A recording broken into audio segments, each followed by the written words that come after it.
Okay, so here's another canyon out here in the desert. When you're looking across these hillsides, they don't really look like there's much change in elevation across them, but there's a lot of these little ravines here. And when you get that much water flowing through here over the series of a week or 2 weeks, that's a lot of water, right?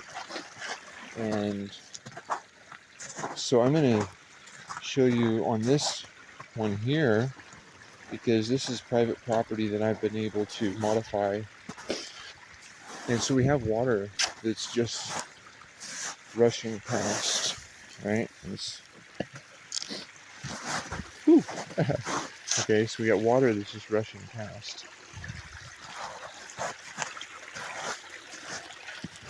And so that the hose right there is for in the summertime, so I can augment the water on the trees until they can get some real good roots established. So what we have here is that pool is about 4 or 5 feet deep right there. So then we have a footbridge that isn't yet complete. I'm going to try to take you down in here into this valley a little bit.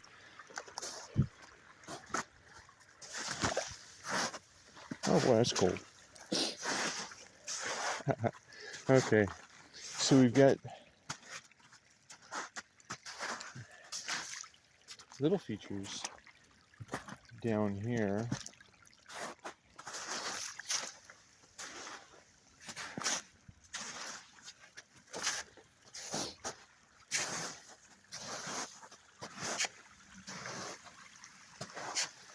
And this is where this is the next spot that has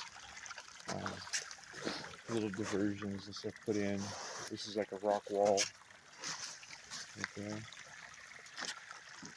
And this water can be fed from that garden up there too, just with a hose. So it can feed down through here. And sometimes after the winter, I have to fix these areas a little bit because the water pushes rocks around or collapses areas. But see, like where we build these little check dams, it slows the water down a little bit.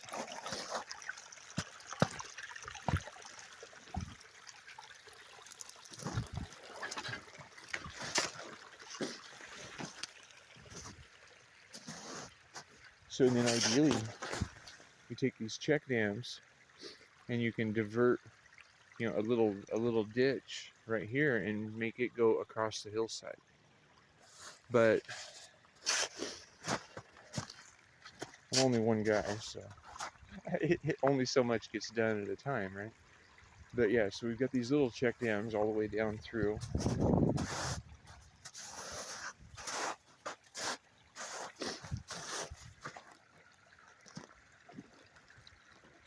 And then we come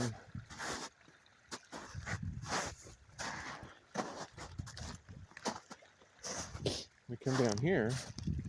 And so now this is a big hole. That hole right there is about 8 feet deep. So yeah, I mean diving. Oh, okay, look. And a smiley face, because that's the land saying, I love getting a big drink of water. Thank you so much. Okay, so you don't want to fall down in there unless you want to go swimming. Which out in the desert it's kind of cool, right? I mean, I can go swimming out in the desert. So let me get down off of here because this isn't exactly where I wanted to end up.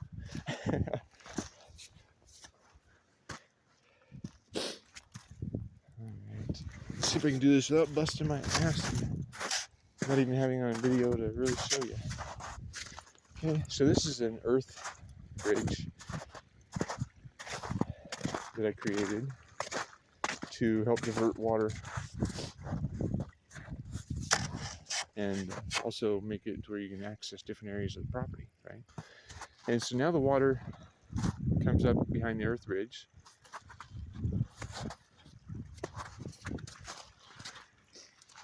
and it comes through a runoff, a relief port, and it flows across the road, the earth ridge,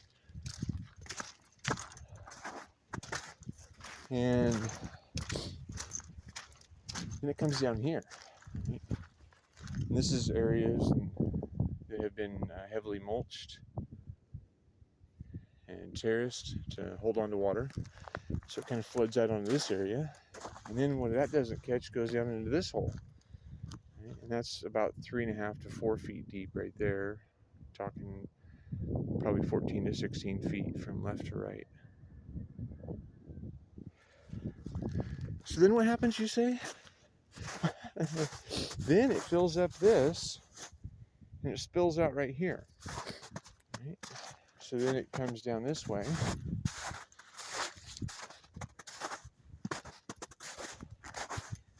It comes up to the footbridge. It's a little bit of a challenge. Half the people that are challenged with it don't try to walk across there. It's a little weebly and swobbly, but so far so good. It hasn't fallen down. So right here we've already got standing water, and this is catching all the area water from right above it.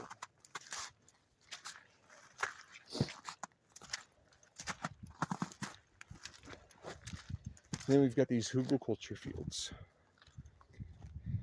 and these are capturing water on every level and soaking into giant pits full of organic material.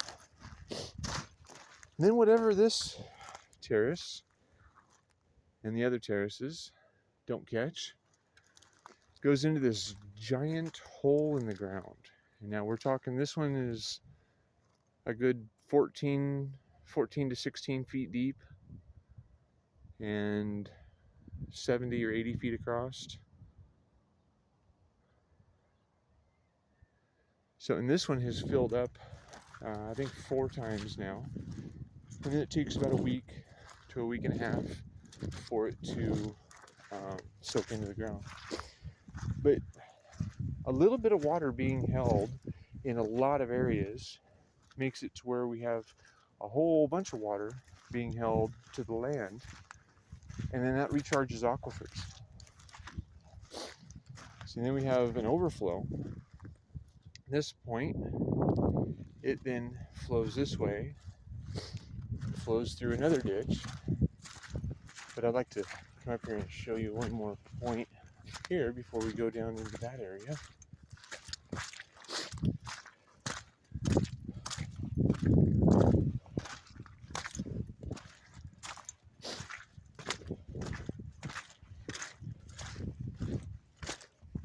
So being that we've diverted, now there shouldn't be water down in this hole because I've diverted the water up above. That's my intention anyway, right? Okay, boom. See, we're dry now here, and this is where water would have been running across. And then we've got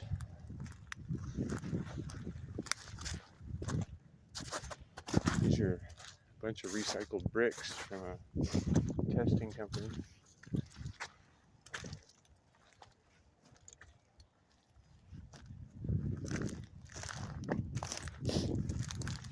Oh. Okay, so then all the area water right now is in here, and this is the area that picks up off that last pond, and then so it comes through here.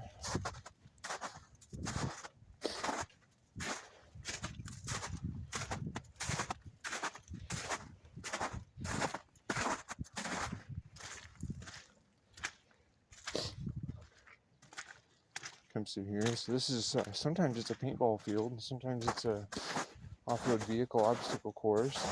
Sometimes it's a rainwater capturing device. Sometimes it's just a hiking trail, and sometimes it's an obstacle course. So now, the water that comes out of that big pond, wow, this is really sloppy. So that comes out of the big pond, comes over here, and then it fills up that and runs right across that low area, right? And that dumps it off onto the neighbor's property where it used to dump onto the neighbor's property right there next to the house, but or the shop area, right? But that made a mess of the house, and so I figured I need to really divert this water up above it, and so now it goes onto their field, and then their field isn't yet managed, but at least I'm capturing the water from up there on the hill. I've got another video I just uploaded recently showing how we can divert the water from the areas that are not yet managed. And so then, yeah, we come down here and we put mulch all over the dirt, so all over the ground, and that helps to provide nutrients and water absorption capacity. See, and like right here too, right? So this would have normally filled up with water. This is like an in-ground greenhouse, and once we throw a lid on that, it'd be really cool, year-round growing into the ground. So just need to get a bunch of bricks and get a line, or maybe we use tires, I don't know yet, but we'll line the walls and build a lid for it. So these are the rocks that I find around here. Right? I'd be digging up things and I'd be like, oh damn, another rock. Now I'm like, woohoo, another rock, because I can build cool walls out of them. Okay? So anyway, let's go ahead and make this a really long video, and I'm going to teleport and time travel over to another area.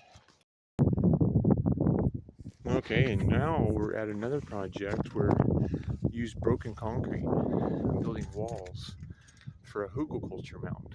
So it's like a raised bed filled with organic debris. You can kind of see this section isn't yet complete. There's logs and branches and pallets and all sorts of good stuff. And we're topping it with leaves that we get from town.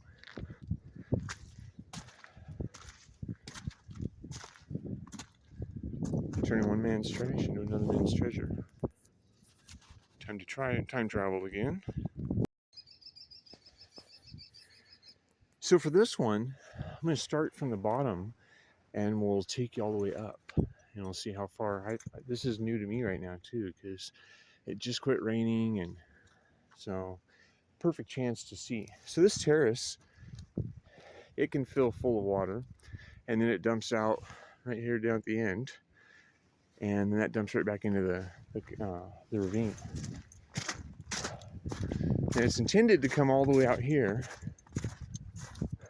and dump out right here, but it seems that perhaps it's short-circuited.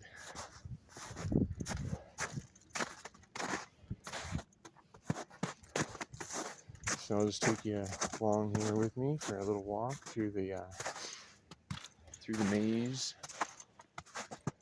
Okay, so these features are not filled up yet. Water can flow through this little ditch right here. Oh, we're getting some in it, but not enough to really make a big difference. Let's see what we got here. So this is another evacuation route for water to flow when it gets to be too much, and it flows out onto the terrace. It looks like that terrace is already full too.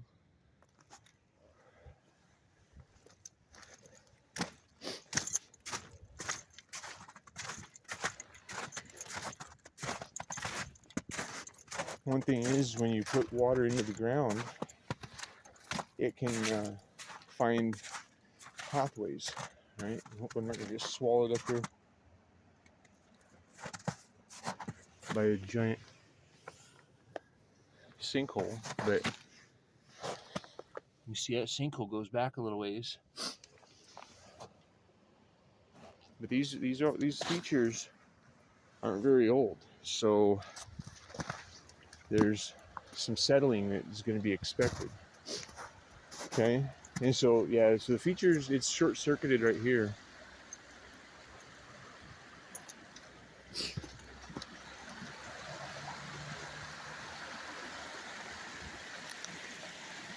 So like that hole right there, that's like 12 feet deep. The one on the other side of it is about 6 feet deep.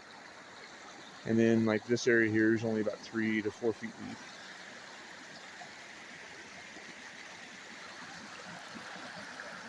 And so right now, because this section is short-circuited, the water is now running through here at the rate it would be without filling up the features.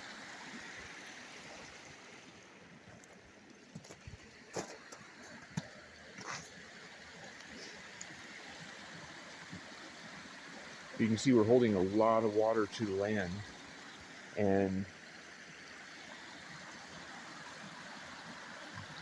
when it goes as intended, even more so.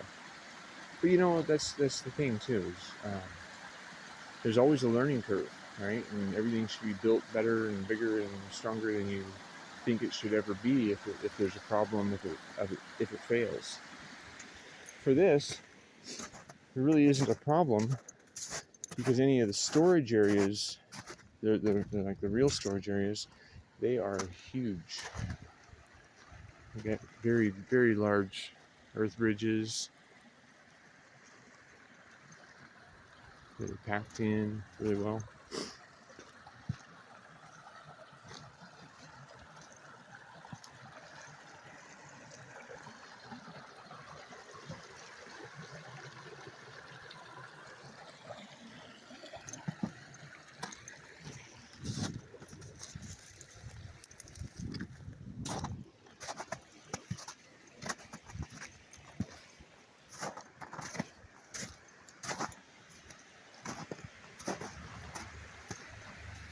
Bunch of quail, they're hanging out by the water. Can't blame them.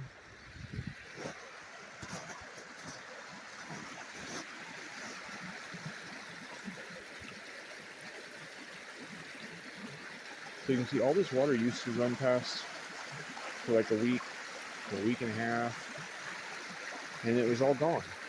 And it would contribute to the brown rivers that flowed through the low-lying areas, and the rivers overflowing their boundaries.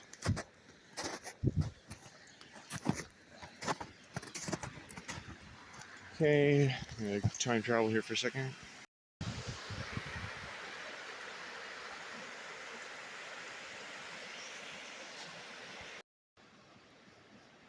All right, so here's the next feature up the hill. This one is about 16 feet deep.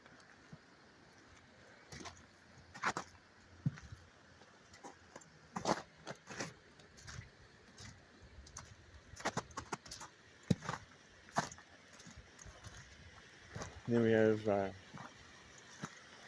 check dams to slow things down through here too. It breaks up the speed of the water and the ability of it to do damage.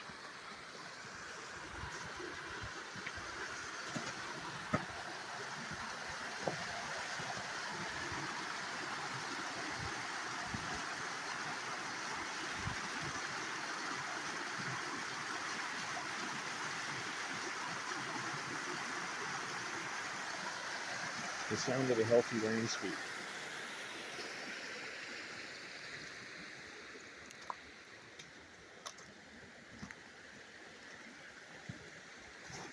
So you can see that little check dam is holding back. That's about 2.5 to 3 feet of water. And these serve as a great buffer. And there's another one too.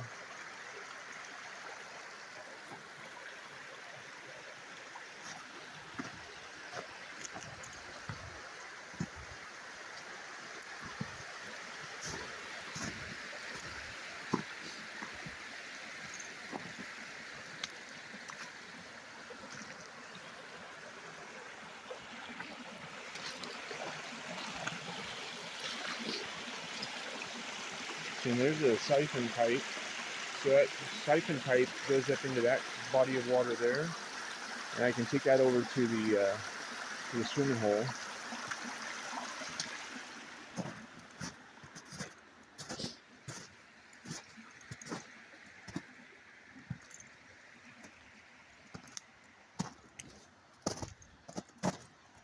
you know what? If you guys can hope that there's enough battery and memory, we'll go all the way up.